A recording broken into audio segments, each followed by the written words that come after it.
Hi, I'm Elvis Mitchell. Welcome to AFI Film Club. As a off and on member of the conservatory, I'm happy to have a chance to present this film to you guys. 50 years ago this year, Melvin Van Peebles thought he would upend the movie business and invented a new wave of independent film, a wave that's still being followed. What he did that was so key was that he made the making of the movie part of the selling of the movie. You've heard the legend, rated X by an all-white jury, which is not entirely true because legend has it that he couldn't afford the $300 to get it submitted, and he found out a loophole. The X rating was not copyrighted.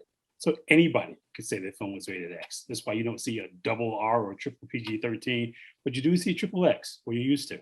And maybe you still do if you live in the right or wrong neighborhoods. But what's important about this movie is that Melvin understood that the sort of primacy of Black agency in film was not being served. And as somebody who understood business as well as art, and he would call himself an artist businessman, which he was both of those equally, I think. He found a way to make sure that this movie was seen by people who needed to see it and people who should want to see it by making it a kind of a revolutionary act. He did so many things. His assistant's boyfriend at the time had a little band. He just left playing with Ramsey Lewis, and he started this band called, I think it was Earth, Wind, and Fire.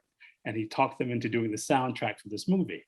And the movie is, what is it about? Well, it's about 100 minutes, but it's also about the world in 1971 and the world that was about to come and the world that wasn't being served for Black audiences. And I think wasn't being served for enlightened audiences of any stripe. And also said that an X-rated film, a film for adult audiences, didn't have to be just a film for prurient interests. It could be a film that asked us questions and forced us to ask questions and made us pay attention to the world in which we lived. Movies were staying away from that, and Black films and Black filmmakers were being looked down upon. In fact, there'd only been a handful of Black films made during this era. We had to go back to the 1930s where people do what Melvin did, a kind of thing that still runs in the industry today, I think, in the film world, where a Black filmmaker would write, produce, direct, and star and sell his film.